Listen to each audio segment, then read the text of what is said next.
ఏం లేదు చాలేమన్నా, నా కూతురు ఒక అన్యుడిని ప్రేమించింది, అతన్ని చేయకపోతే చచ్చిపోతా అంటుంది. వాళ్ళతో మాట్లాడితే వాళ్ళు మా అబ్బాయిని ఇస్తాం కానీ మీ అమ్మ యేసు ప్రభువుని వదిలిపెట్టాలంటున్నారు. నా కూతురు బాప్తీసం తీసుకుంది, అతనే కావాలంటుంది. నాకు భర్త లేడు, ఏం చేయాలి అన్న? ఇప్పుడు మీ వాక్యం వింటుంది అని మీరు చెప్పండి అని అడిగారు.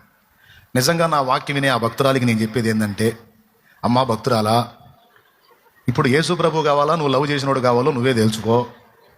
లవ్ చేసినోడు భూమి మీద కూడా నీకు ఎంతవరకు గ్యారెంటీయో చెప్పలేము. కానీ యేసు ప్రభు నువ్వు బతికున్నంత వరకు నువ్వు సత్యాకు కూడా నిత్య జీవాన్ని ఇచ్చి, బతుకులో జీవితాన్ని ఇచ్చి, రెండు విధాలా నీకు తోడుగా ఉండేది యేసయ్యా. కాబట్టి నువ్వు యేసుని ఎంచుకుంటావో, లేకపోతే ఒక మనుషుని ఎంచుకొని మనుషుని కోసం యేసయ్యను వదిలిపెట్టి వాడితో కలిసి పాతాళానికి పోతావో నీ ఇష్టం. మళ్ళీ ఇప్పుడు నువ్వు ఒక డైలాగ్ చెప్తావు, నాకు తెలుసు. కాదన్నయ్య, నేను అతన్ని చేసుకొని అతన్ని మారుద్దామని.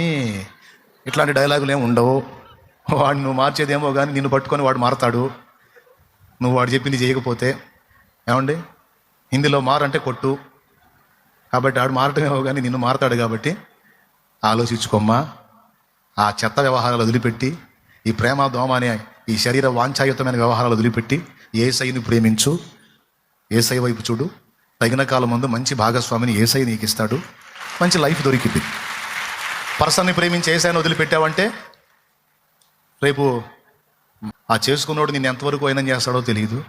చేసుకోకముందే నీ దేవుడిని వదిలిపెట్టు అన్నాడంటే చేసుకున్నాక అన్నీ వదిలిపెట్టు అనొచ్చు, లేకపోతే నిన్ను వదిలిపెట్టచ్చు.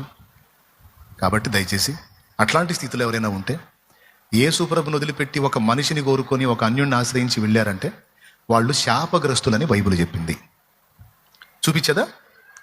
నాకు అబ్బాయిని లవ్ చేశాను, నాకు అబ్బాయే కావాలి, నేను యేసు ప్రభుని వదిలేస్తాను అని ఒక అమ్మాయి అబ్బాయిని కోరుకొని యేసు ప్రభుని వదిలేస్తే ఆ అమ్మాయి శాపగ్రస్తురాలు.